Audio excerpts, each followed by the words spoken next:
Jadi Gibran itu naik justru gara-gara Rocky Gerung ngata-ngatain Pak Jokowi yang kemudian direspon dengan sangat baik dan kemudian nah, apakah selama ini Pak Rocky Gerung tuh sebenarnya justru adalah suruhan Pak Jokowi? Ya, saya juga jadi pengen ngomong Pak Rocky kenapa sekarang jadi kekritisannya hilang ya. Tapi ada 17 juta konten kreator di Indonesia yang semuanya tuh sporadis. Gak terarah, gak bertanggung jawab dan tidak terkontrol, sama sekali tidak terkontrol.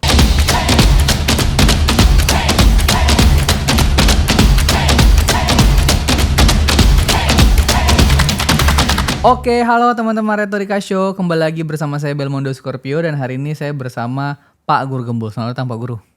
Sudah sering ya Sudah sering sekali. Pak Guru ini rasanya bukan lagi narasumber biasa, tapi narasumber tetap. Padahal kita temenan lah. Kita temenan, oke. Pak Guru, Teman hari ini mencatur. kita mau bahas sesuatu yang menurut saya lagi menjadi mumet lah banyak pikiran penonton gitu.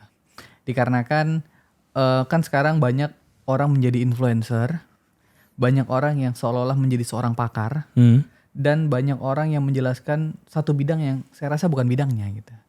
Ini bukan topik lain, tapi ini kita bahas tentang matinya kepakaran dan matinya entah YouTuber, influencer gitu ya. Kita mulai dari satu pertanyaan utama. Pak Guru, seberapa bahaya orang yang bukan pakarnya tapi membicarakan bidang yang lain di dunia influencer itu? Kalau dia memiliki kekuatan otoritas yang membuat orang lain langsung setuju pada dirinya tanpa validasi, itu sangat-sangat berbahaya. Kalau dia adalah seorang yang bukan pakar, kemudian dia berbicara pada statement-statement yang sangat teknis, sangat praktis, sangat spesifik, dan kemudian orang percaya padanya, itu menjadi biang kehancuran. Itu bagaimanapun pasti harus seperti itu. Oke, ini gue jadi ngingat kata-kata Nabi gitu kan. Satu bidang akan hancur Iya, jika bidang itu tidak diserahkan kepada orang yang berkompeten di bidang itu. ya, dan hari ini banyak influencer itu dalam tanda kutip ya YouTuber gitu ya. Itu kan banyak berbicara beberapa hal. Bahkan sampai ada orang yang lebih percaya apa namanya ya?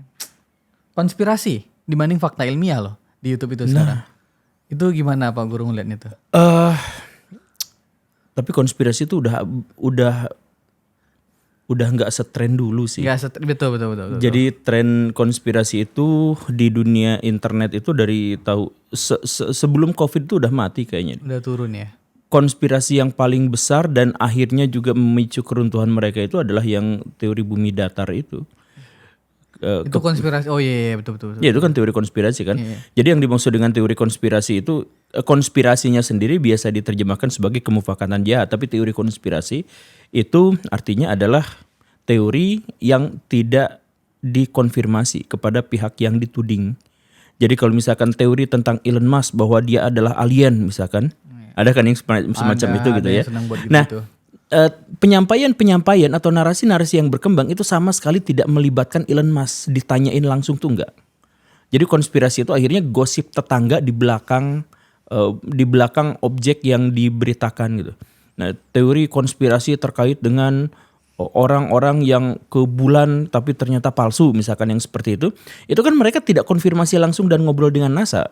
Mereka hanya dapat cuplikan-cuplikan berita-berita dan kemudian disimpan di belakang. Nah, itu teori konspirasi itu seperti itu.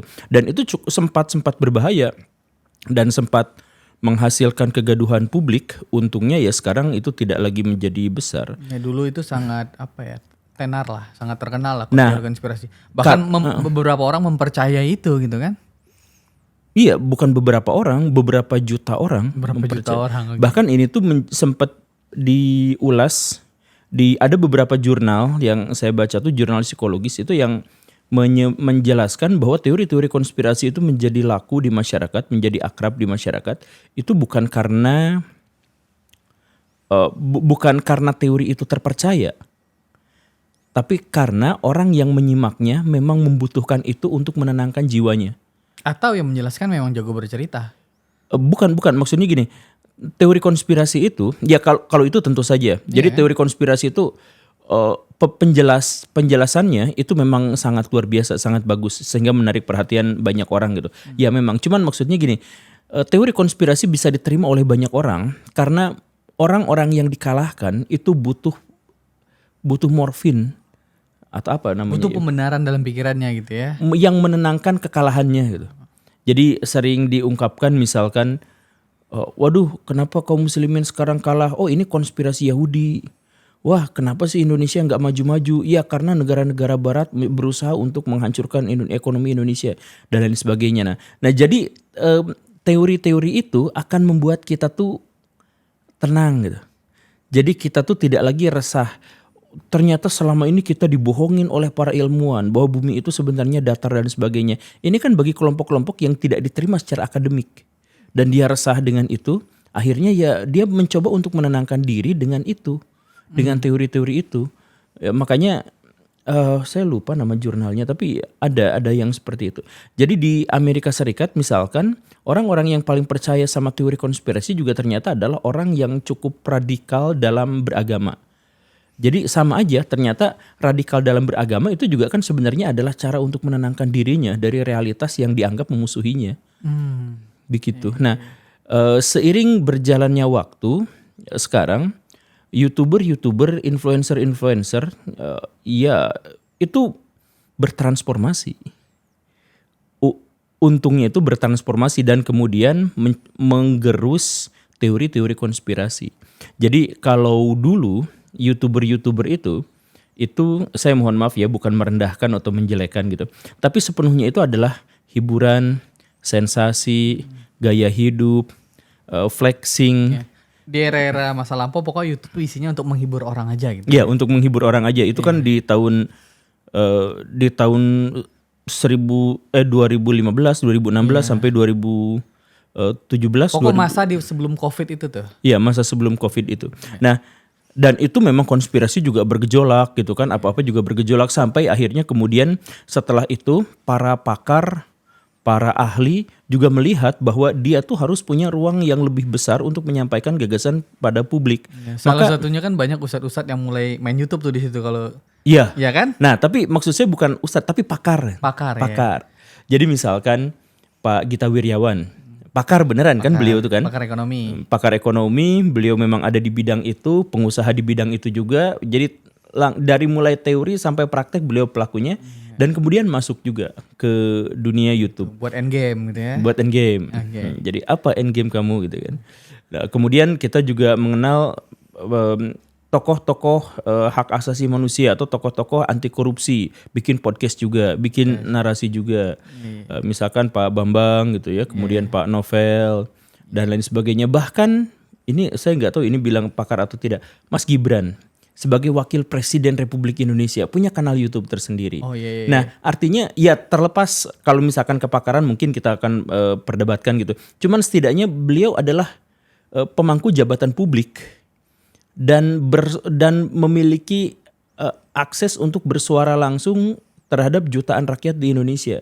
Nah jadi sekarang trennya memang beralih dari 17 juta influencer di Indonesia.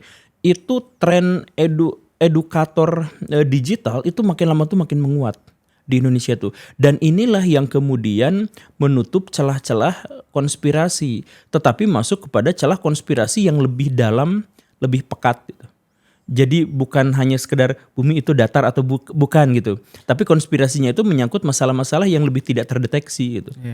Nah kalau bumi datar kan terlalu permukaan itu. Iya permukaan banget kan, terlalu permukaan banget. Nah sekarang itu masuknya ke dalam misal ini Mah ya. Apakah selama ini paroki Gerung tuh sebenarnya justru adalah suruhan Pak Jokowi? Wah itu udah ini banget tuh ya. Konspirasi deep banget tuh ya. Karena gini nih maksudnya. Dulu di akhir masa pemerintahan Pak Jokowi sebelum datang gonjang-ganjing ya. Di akhir masa pemerintahan Pak Jokowi, itu kan paroki itu menyampaikan kepada Pak Jokowi. Kemudian Pak Jokowi itu santai saja mengatakan ya nggak apa-apa gini gitu ya. Nah yang menaikkan rasa suka masyarakat terhadap Pak Jokowi di akhir masa pemerintahannya kan itu kesabaran dalam menghadapi kritik. Nah tak lama setelah itu Gibran dicalonkan dan orang-orang berbondong-bondong. Jadi naiknya Gibran itu adalah ini teori konspirasi maksudnya ya. Iya. Ini ada teori konspirasi. Contoh. Jadi Gibran itu naik justru gara-gara Rocky Gerung ngata-ngatain Pak Jokowi yang kemudian direspon dengan sangat baik dan kemudian nah ini teori konspirasi sama sekali tidak valid. Iya. Maksudnya kita tidak menemukan Kebenaran dalam hal itu gitu. Cuman maksudnya ini tuh lebih rumit daripada bumi datar gitu. Iya. Jadi kita tuh masuk ke dalam teori konspirasi yang lebih dalam lagi gitu. Dan parahnya orang sangat lebih percaya gitu kan. Iya. Bukan sangat percaya kalau misalkan dalam hal ini menjadi diskusi publik gitu. Diskusi diam-diam publik dan saya juga jadi pengen ngomong Pak Rocky kenapa sekarang jadi kekritisannya hilang ya. Nanti kita tanya langsung. Nanti kita tanyain langsung. Tapi Pak Guru, semakin banyak orang yang masuk ke dalam ranah atau wadah digital tadi, bukankah itu harusnya menjadi hal yang sangat demokratis? Jadi kan Iya. jadi sangat liberal, orang bisa membahas apapun gitu kan. Iya.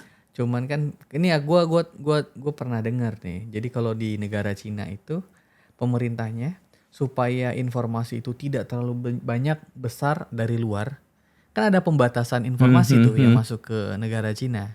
Pak Guru pernah dengar nggak sih ada pembatasan informasi? Iya. Konten-konten kayak TikTok. Iya gitu kan dia komunis nah. Karena dia komunis gitu ya, dibatasi informasi sehingga masyarakatnya dikategorikan bertumbuh secara pikiran. Nah di Indonesia nggak ada pembatasan atas informasi internet, semuanya masuk dari mana aja tuh, yang menyebabkan liberalisasi informasi lah. Baik itu entah dari influencernya, entah dari influencer dalam negeri ataupun luar negeri gitu ya. Nah ini sebenarnya Pak Guru juga udah bilang tadi, pakar juga masuk ke internet untuk bantu menjelaskan. Kita ini sebenarnya masuk pada jurang keburukan atau kita ini sebenarnya lagi tumbuh ke atas gitu. Pertama yang Cina itu Iya. itu gak bisa ditelan mentah-mentah ya. Karena memang ada banyak sekali orang yang mengatakan di Cina itu ada pembatasan begini dan begitu gitu Iya, ya. ada pembatasan. Ya tapi yang gue dengar. nah, tapi ya itu pembatasannya itu bukan pembatasan yang bagaimana gitu. Ya kontennya yang hiburan, yang unfaedah juga banyak juga di sana gitu. Iya. Cuman ya memang pembatasannya lebih leluasa dan lebih bisa dilakukan karena ya namanya juga komunis gitu. Karena setahu gue waktu itu negara kayak Cina, Australia itu pemerintahnya menekankan algoritma yang harus masuk di dalam negara mereka, misalnya rasio 100%, ilmiah dan penelitian teknologi itu harus 70%, 30% hiburan gitu. Jadi ada regulasinya. ada skema regulasi itu Ada, gitu, ya. ada peraturannya tapi gak mengekang 100%, gak mengekang gitu. Iya. Gak secara otoritas pegang gini gitu. Nah, iya kalau di Indonesia sekarang tuh kita lagi-lagi ya, kita tuh hidup di masa transisi yang tidak berkesudahan. Indonesia tuh transisi tidak berkesudahan ya seperti yang tadi. Indonesia itu waktu saya bikin YouTube pertama kali dan saya bilang kepada orang-orang bahwa saya bikin YouTube, orang-orang itu langsung nyindir, siap gitu. Itu Atta Halilintar ya. Iya, karena pada waktu itu tuh yang serunya Atta Halilintar. Iya, memang dia pernah jadi king of YouTuber. Iya, king of YouTuber. Setelah itu berubah. Jadi kemunculan konten Pak Deddy Kobisa. Yang walaupun subscribernya gak ngalahin Atta Halilintar pada waktu itu atau sampai sekarang mungkin ya. Tapi penonton hariannya tuh jauh lebih banyak.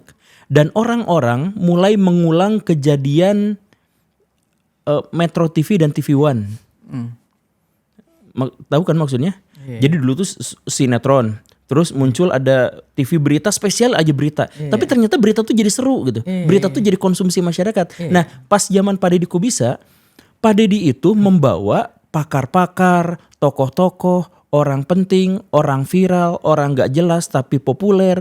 Dibawa semuanya ke situ. Dan itu menjadi diskusi panjang, diskusi publik yang didengar sama banyak orang. Nah ini mulai bergeser, ini mulai transisi ke arah sini. Jadi akhirnya apa? Orang-orang mulai membicarakan Nggak ada. Oh ya, orang-orang mulai membicarakan segala sesuatu gitu ya, yang penting nggak penting dan sebagainya, semuanya dibicarakan di media sosial. Apa aja pokoknya dibicarain, orang selingkuh apapun dibicarain. Iya, awalnya itu kan hiburan, berubah menjadi semuanya menjadi lebih ini. Nah, kemudian setelah orang-orang tahu bahwa media sosial itu ternyata sangat-sangat berbahaya, tapi sangat-sangat potensial, barulah muncul pakar-pakar juga masuk datang ke sana, atau kalau ada orang-orang yang kepakarannya misalkan B aja gitu, ngundang pakarnya untuk berbicara di sana dan lain-lain. Nah, Apakah ini baik atau buruk? Ya sejauh ini tuh transisinya ke arah yang lebih baik sekarang tuh.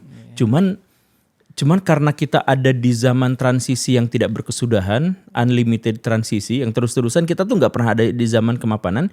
Kita akhirnya juga tidak bisa memprediksi apa yang terjadi di masa depan. Salah satunya pengawasnya itu adalah asosiasi konten kreator yang pernah dirimu Iya. ajukan, itu kan dalam rangka itu sebenarnya. Nah ini saya tuh pengen menjelaskan inilah sebenarnya gini ya. Kan ada asosiasi itu. Iya. Jadi saya tuh menggagas, saya dulu ngomong sama Pak Helmi, ngirim WA ke Pak Dery, pokoknya mau ke tokoh-tokoh influencer besar gitu ya. Ngirim, Pak, kita harus bikin asosiasi konten kreator. Karena asosiasi ini tuh gini, profesi-profesi di Indonesia itu semuanya tuh udah punya asosiasinya. Dokter udah punya asosiasinya, pilot udah punya asosiasinya, wartawan sudah ada asosiasinya. Sekarang di Indonesia ada 17 juta. Sampai sejauh dulu ya ketika saya ngomong ya, ada 17 juta konten kreator di Indonesia yang semuanya tuh sporadis, gak terarah, gak bertanggung jawab, dan tidak terkontrol, sama sekali tidak terkontrol. Nah sedangkan mereka punya power tuh yang sangat besar, mereka tuh bisa mengubah opini publik, mereka tuh bisa mengubah opini politik. Bahkan mereka tuh bisa menjatuhkan satu politisi tertentu dalam kontestasi pemilu atau pilkada. Ya jangankan orang, badan lembaga pun bisa Iya. tidak dipercaya dibuat. Betul, badan lembaga bisa tidak dipercaya. Komdigi misalkan itu ketika ini kan media sosial kan Komdigi itu harusnya ngurusin media sosial gitu diantaranya ya. Tapi media sosial bahkan bisa mematikan Komdigi dalam narasi-narasi yang beredar di masyarakat itu. Sebegitu kuatnya konten kreator, tapi di sisi lain siapa yang mengontrol mereka, siapa yang mengatur mereka, dan siapa yang meminta mereka pertanggungjawaban atas konten-konten mereka. Nah siapa? Saya tuh mengajukan usul itu. Akhirnya ya singkat cerita jalanlah. Jadi kan? Jadi. Tapi ada kesulitan baru. Oke, gimana tuh Pak Guru? Ternyata konten-konten kreator itu relatif tidak bisa dikendalikan. Yang sudah besar-besar tidak mau gabung, yang kecil-kecil pengen gabung. Yang kecil-kecil pengen gabung karena ingin mendapatkan engagement, pengen mendapatkan kenaikan dan pengen mendapatkan potensi, dan wajar itu. Saya juga sebenarnya pengen melakukan itu, jadi ngajakin orang-orang yang kecil untuk menjadi besar. Nah, tapi yang besar-besarnya relatif ya sudah, saya sudah mapan di sini. Jadi zaman transisi itu kan gak cocok untuk orang mapan. Jadi orang-orang yang sudah mapan akhirnya tidak. Nah inilah akhirnya project ini tuh jadi tersendat lagi, terhenti lagi. Tapi intinya adalah influencer itu dampaknya besar, luar biasa. Dan butuh pertanggungjawaban yang sangat-sangat dan harus berhati-hati terkait dengan konten-konten yang mereka ajukan. Termasuk saya juga sering berpikir apakah pada batasan tertentu konten saya tuh layak untuk dipertanggungjawabkan atau tidak gitu. Makanya dan ini yang kemudian menjadi kesalahpahaman banyak orang gitu. Kan banyak orang yang mengira bahwa ini kenapa Guru Gembul teh bahas ini itu dan lain sebagainya gitu. Kan bukan pakar gitu. Saya tuh tidak pernah mengklaim diri sebagai pakar, tidak pernah berbicara bahwa saya menguasai bidang ini, bukan. Nah, yang saya ingin sampaikan itu adalah bagaimana caranya agar orang memiliki etika dan agar orang itu berpengetahuan, sesederhana itu. Nah, kemudian untuk bisa menegaskan bahwa saya tidak memiliki otoritas, saya menggunakan sumber yang saya cantumkan di situ untuk menegaskan bahwa otoritas pembicara itu ada di dia, bukan di saya. Jadi ketika misalkan menyampaikan, kecuali memang saya beberapa kali misalkan menyampaikan opini, ya benar banyak sekali itu opini. Tapi secara umumnya masalah yang saya ajukan itu sebenarnya cuma dua, yaitu masalah pengetahuan dan masalah etika. Gak lebih dari itu. Soal yang lain-lainnya itu sebenarnya adalah sampulnya aja. Bagaimana caranya agar orang-orang yang tidak terbiasa dengan edukasi, yang terbiasa senang dengan hiburan, kita kail dengan judul-judul yang bombastis misalkan, kemudian kita kasih pewartaan-pewartaan yang berhubungan dengan scientific. Jadi misalkan kemarin saya bahas tentang Pak Deddy Mulyadi gitu. Itu sebenarnya hook aja. Sebenarnya agar orang-orang yang suka sama Pak Deddy dan orang yang dalam tanda kutip benci sama Pak Deddy itu nonton. Nah setelah nonton isinya sebenarnya bukan soal itu. Isinya adalah bagaimana teori Habermas itu harus kita laksanakan di Indonesia sekarang. Pemisahan antara properti dan kepentingan publik dengan properti dan kepemilikan pribadi. Jadi dalam video itu Pak Guru ingin bilang ada hooknya sedikit tapi topiknya sebenarnya agak sedikit berbeda gitu ya. Ya, saya tuh seringnya gitu. Jadi orang-orang bilang saya tuh raja clickbait. Ya memang. Jadi clickbaitnya itu untuk narik orang-orang yang fanatik atau misalkan yang ekstrim atau misalkan yang kurang terdidik atau apa. Ya, kalau yang pakar saya bukan ini saya gitu. Karena kalau pakar ya memang mereka sudah memiliki konstruksi berpikir yang baik gitu. Nah, kan saya tuh menyerangnya itu adalah kelompok-kelompok yang ya, yang tanda kutip ekstremis dan sebagainya. Atau misalkan ketika saya bahas Kang Ridwan Kamil gitu soal membahas ya skandal yang tidak harus kita bicarakan. Tapi saya judulnya itu terkait dengan skandal, isinya sama sekali enggak. Iya. Pak Guru masuk pada rezim clickbait. Betul. Nah, oke, kita masuk pada rezim clickbait karena ini menarik. Bukan hanya Pak Guru sebenarnya yang menggunakan ini. Banyak orang menggunakan clickbait juga. Baik untuk hooknya, baik untuk thumbnailnya, baik untuk judulnya. Sehingga clickbait itu sekarang menjadi cara untuk mendapatkan perhatian publik. Sedangkan faktanya dan isi substansinya sebenarnya nggak sebanyak itu isinya. Iya, betul. Pak Guru dalam rangka untuk mencari penonton atau ingin menunjukkan substansi yang sebenarnya atau gimana maksudnya? Bukan, saya bukan untuk nyari penonton. Saya untuk menyasar pasar penonton.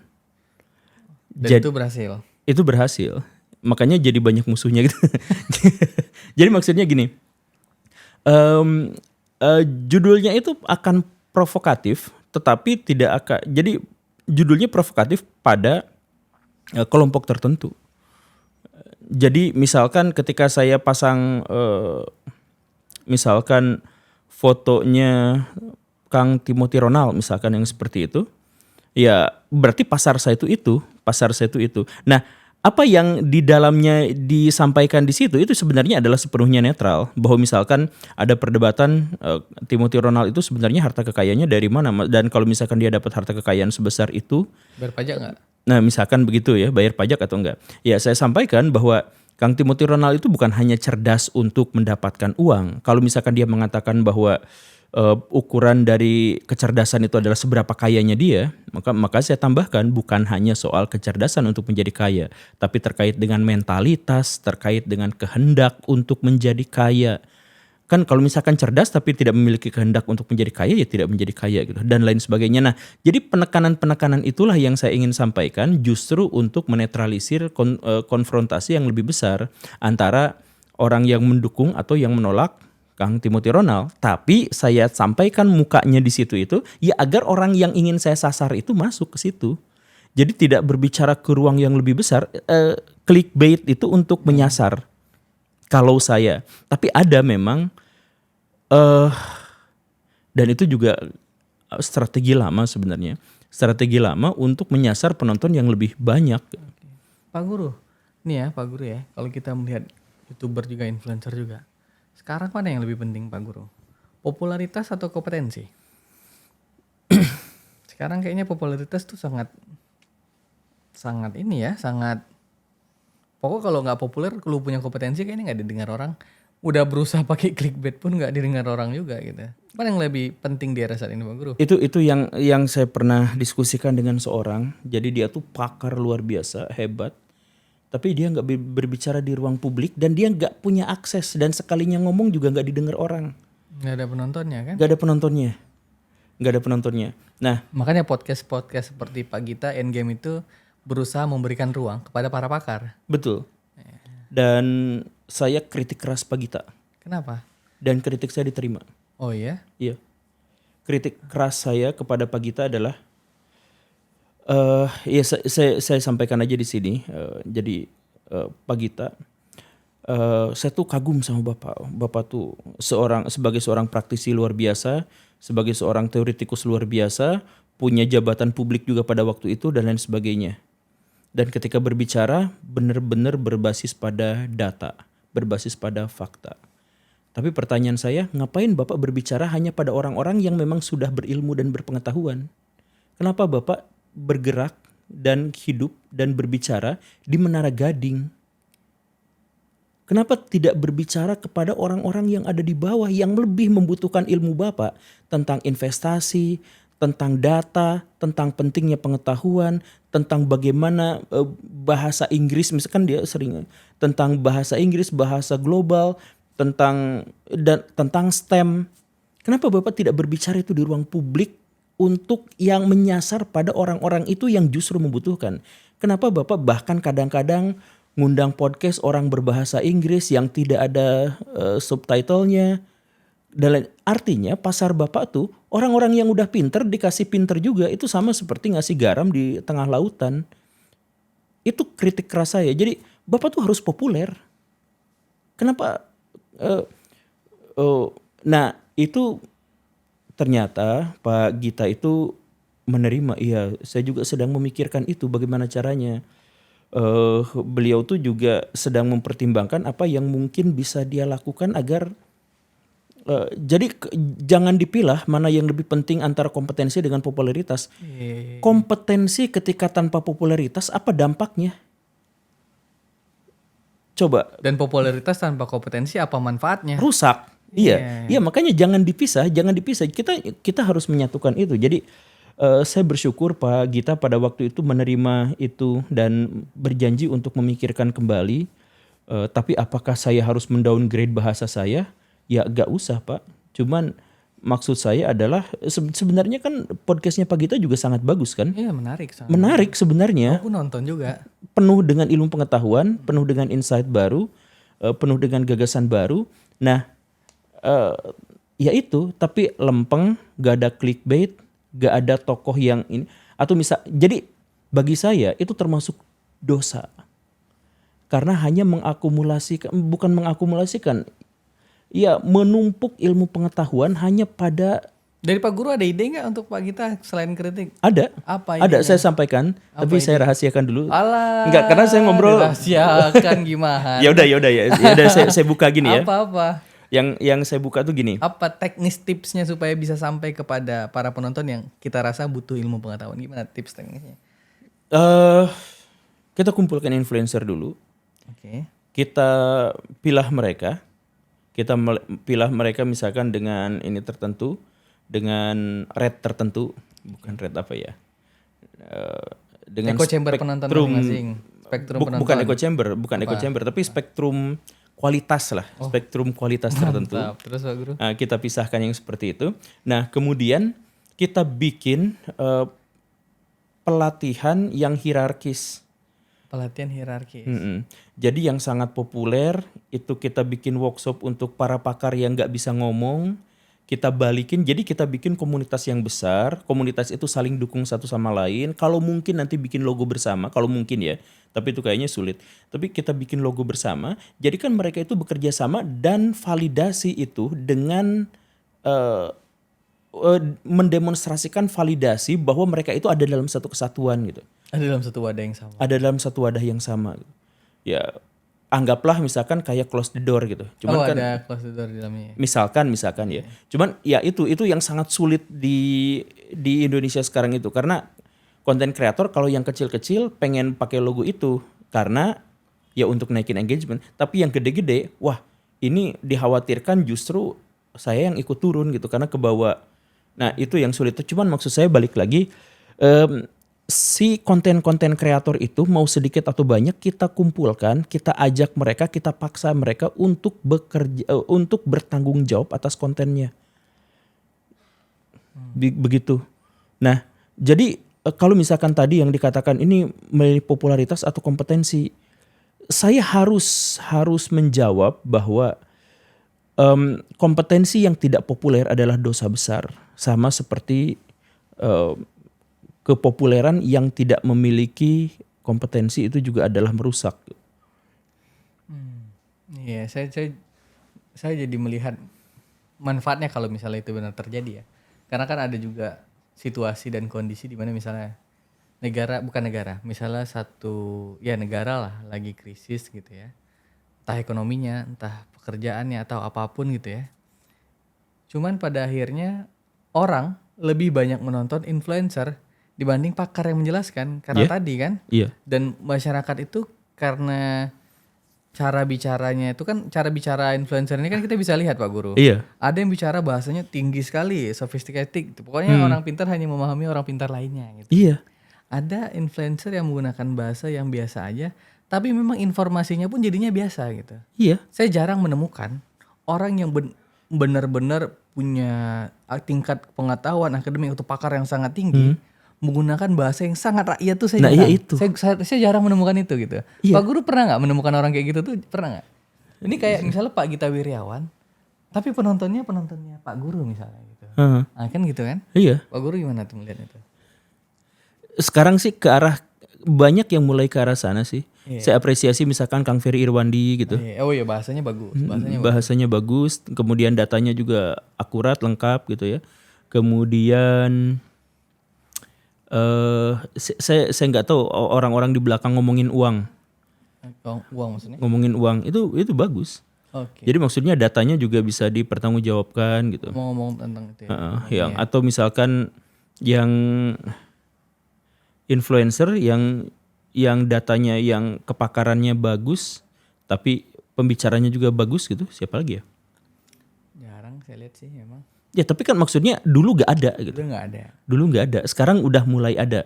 Makanya saya pengen maksa itu orang-orang itu, kalau mungkin kita bikin semacam pelatihan gimana caranya supaya jadi populer gitu.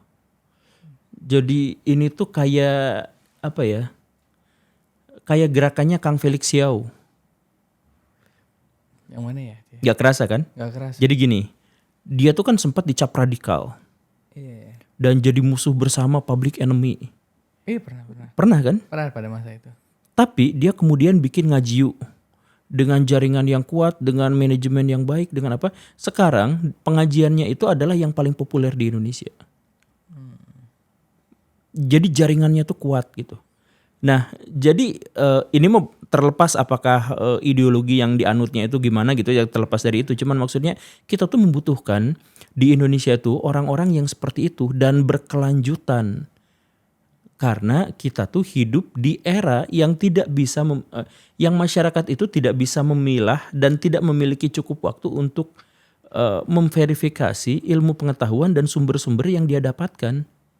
Kan dia bingung kan, si rakyat itu diberitain kayak gini, oh gini, ini gitu dan sebagainya. Nah, terus kayak misalkan kasus COVID dulu lah. Kayak COVID dulu. Kan pemerintah keteteran dalam hal apa? Menyebarkan informasi. Iya. Kan masih aja yang nggak percaya bahwa COVID itu nggak ada bos. COVID itu akal-akalan. Padahal rumah sakit udah ada, orang yang meninggal sudah ada, tapi ada sebagian besar orang yang percaya bahwa COVID itu adalah, padahal udah disampaikan sama pemerintah tuh. Iya, berarti dosa besar kan?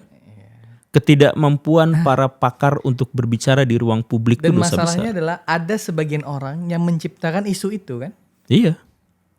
Menciptakan bahwa COVID itu adalah penyakit yang bohong-bohongan, kan ada yang menciptakan itu. Gitu. Nah ini kan yang salah juga nih. Dan paling sulit memang pemerintah tuh menyampaikan informasi dengan baik tuh susah. Makanya saya tuh pengen gitu ya bikin semacam workshop buat konten-konten kreator muda yang edukatif gitu. Saya tuh udah mulai coba misalkan ke Kang Ardianzi gitu. Kan itu bagus banget gitu. Kontennya tuh filosofinya tuh lengkap, detail dan bisa didengar oleh masyarakat kalangan bawah. Misalkan yang Ardianzi itu gitu. Itu bagus. Saya tuh pengen misalkan jadi coachnya buat orang-orang seperti itu gitu. Kecil-kecilan sedikit-sedikit saya tuh pengen naikin orang-orang gitu. Pertanyaan terakhir Pak Guru. Nah terakhir. Iya, gak kerasa memang. Di mana pemerintah dalam hal semacam ini Pak Guru? Kan dari tadi kan asosiasi oke lah. Di luar itu inisiatif semacam apa yang pemerintah butuhkan Pak Guru? Menurut Pak Guru ya, ini silakan beropini.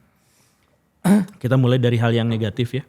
Silahkan Pak Guru. Konten kreator itu ada 17 juta orang. Dan dari 17 juta orang itu mereka ada yang sudah dimulai dari 10 tahun yang lalu, 15 tahun yang lalu. Udah begitu lamanya, udah begitu banyaknya. Dan itu menggerus pengangguran di Indonesia. Bisa dibilang 1-2% rakyat Indonesia itu jadi punya pekerjaan tuh dari situ. Pekerjaan. Jadi ini sebenarnya dampaknya luar biasa buat masyarakat. Tapi Dirjen yang berhubungan dengan konten kreator itu baru 1,5 bulan yang lalu diresmikan ada di Indonesia. Jadi baru ada. Jadi artinya apa? Menegaskan, menunjukkan, mendemonstrasikan bahwa pemerintah kita hanya menjadi reaktor saja, menjadi orang-orang yang bereaksi saja. Jadi dan itu pun reaksinya terlambat sekali.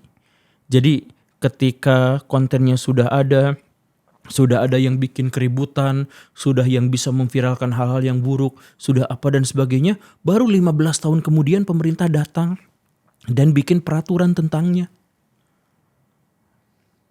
Ya baru kemarin kan asosiasi didirikan baru kemarin apa ya pemerintah selama ini kemana aja ketika konten kreator sudah begitu powerfulnya sampai bisa menjatuhkan politikus, sudah bisa menjatuhkan badan-badan dan institusi pemerintah, sudah bisa mengimbangi bahkan menghancurkan narasi yang diajukan sama pemerintah, sudah sebegitu parahnya baru pemerintah bikin kemarin banget 1-2 bulan yang lalu bikinnya itu. Nah jadi ya dalam tanda kutip sekarang kita tuh udah agak terlambat sebenarnya untuk bisa ini tuh, dan wajar kalau misalkan pada akhirnya kaum oposan itu seperti mendapatkan perhatian yang lebih kuat dan lebih besar. Kerasa nggak sih sekarang di konten-konten kreator tuh yang oposan tuh lebih kuat daripada yang pro koalisi gitu? Iya. Ya kerasa banget kan? Kerasa. Dan itu dampak buruknya apa? Program-program, kebijakan-kebijakan pemerintah jadi tidak terpublikasi. Iya, tidak berimbang jadinya. Tidak berimbang. Jadi tahu Pak Prabowo bikin pabrik katoda itu? Katoda. Iya. Nah ini kan sebenarnya ini adalah kelanjutan dari hilirisasi gitu ya. Nah ini tidak terdengar ke mana-mana gitu. Nah ini dosa besar para pakar. Termasuk dalam hal ini misalkan kalau secara spesifik dosa Pak Gita Wirjawan. Iya maksudnya untuk simbol gitu ya. Pak Gita banyak dosa nih katanya berkumpul. Iya sebagai simbol saya mohon maaf bukan karena saya membenci beliau, saya tuh ngefans banget sama beliau. Oh ya saya juga fans Pak Gita. Pak Gita saya tuh ngefans banget dan cukup emosional ketika memiliki kesempatan untuk bertemu dengan beliau gitu. Nah tapi sekali lagi para pakar hidup di Menara Gading nun jauh di sana bergelimangan ilmu pengetahuan dan mereka hanya melihat menganalisis wah masyarakat ini kemiskinan, wah masyarakat ini rentan terhadap gangguan kesehatan, wah masyarakat itu ada di dunia di bumi yang penuh dengan polutan, wah dan lain sebagainya. Tapi melihat kemudian berkomentar gini-gini, gak Pak turun ke bawah. Jadi waktunya sekarang itu waktunya ya untuk bergerak bersama-sama dan menggerakkan orang-orang yang tidak bergerak. Berapa banyak orang rebahan di Indonesia? Dan dari orang-orang rebahan di Indonesia itu, yang paling mungkin bisa menggerakkan mereka, itu adalah politikus dari pakar yang ngomongnya tersendat-sendat, atau influencer yang berbicara panjang lebar. Mana yang bisa menggerakkan kaum rebahan itu? Ya influencer itu kan? Ya, makanya ini tuh dikelola, ditarik, kemudian koneksikan dengan para pakar, kemudian jadikan bahan-bahan mereka apa dan sebagainya kayak gitu. Agar ya kita tidak lagi memiliki dosa publik yang terlalu besar. Ya, belum dijawab. Apa yang bisa pemerintah lakukan selain hal negatif tadi? Itu ya saya lupa. Tadi itu sisi negatifnya. Iya. Nah, sisi positifnya ya udah nih influencer itu coba pengangguran itu 7% tahun lalu turun sekarang jadi sekitar 4%-an. Itu besar. Kemana mereka? Ke ojol dan influencer, konten kreator. Nah jadi itu si orang-orang itu tuh dikelola. Seperti yang tadi itu Komdigi misalkan. Bikin asosiasi, bikin apa. Bukan hanya sekedar asosiasi yang kemudian rapat di hotel. Punten ya Pak. Itu mereka tuh sekarang tuh ya kerjaannya tuh gak jauh dari rapat. Gak jauh dari rapat di hotel, kadang-kadang hotelnya juga mewah banget gitu. Yang seperti itu gak, sekarang langsung para pakar dan influencer dicampurin, disatuin. Kemudian pemerintah harus misalkan kasih insentif, kasih subsidi, kasih talangan dana kepada tokoh-tokoh yang bisa berbicara di ruang publik dan bisa menyampaikan pengetahuan, menyampaikan informasi. Kan ya kemudian ketika ada upaya-upaya atau ada momen-momen tertentu itu bisa digunakan oleh pemerintah untuk mempublikasikan ide-ide mereka, program-program mereka. Cina pakai itu kan? ISOSPEED datang ke Cina, itu dieksploitasi habis-habisan. Si ISOSPEED-nya dapat cuan gede, orang Cinanya dapat publikasi luar biasa. Itu menghancurkan triliunan rupiah anggaran Amerika Serikat untuk mempropagandakan Cina jelek, itu sama kedatangan ISOSPID sekali aja langsung bubar semua itu propaganda itu. Nah, tapi ketika ISOSPID datang ke Indonesia, Ada kok mau budaya-budaya, ada kemarin Jogja, Bali. iya, Angklung. maksudnya ada pemerintah yang menyambut itu. Oh nggak ada. Ya itu masalahnya. Reza Arab doang yang bawa Reza ya. Arab doang gitu. Reza Arab yang justru malah menjadi Ada apa cuitan Reza Arab itu? Ini nggak ada bisa rembes pak katanya. Iya yang di Twitter ya. iya itu maksudnya kan. Jadi maksudnya pemerintah itu mengklaim aja kayak kemarin itu pemerintah sekarang mengklaim alhamdulillah pengangguran turun dari 7 ke 4 atau angkanya silakan nanti dicek lagi gitu ya. Saya tuh lupa dalam hal angka. Dari 7 ke 4% turun. Mereka mengklaim itu padahal hasil kerja siapa? Yang turun itu diakibatkan salah satunya adalah gara-gara influencer. Gara-gara mereka kerja di ruang digital. Ruang digital itu bahkan mereka baru bikin dirjennya itu 2 bulan yang lalu. Lalu mereka mengklaim bahwa alhamdulillah pengangguran turun. Sama sekali nggak ada jasanya dari mereka.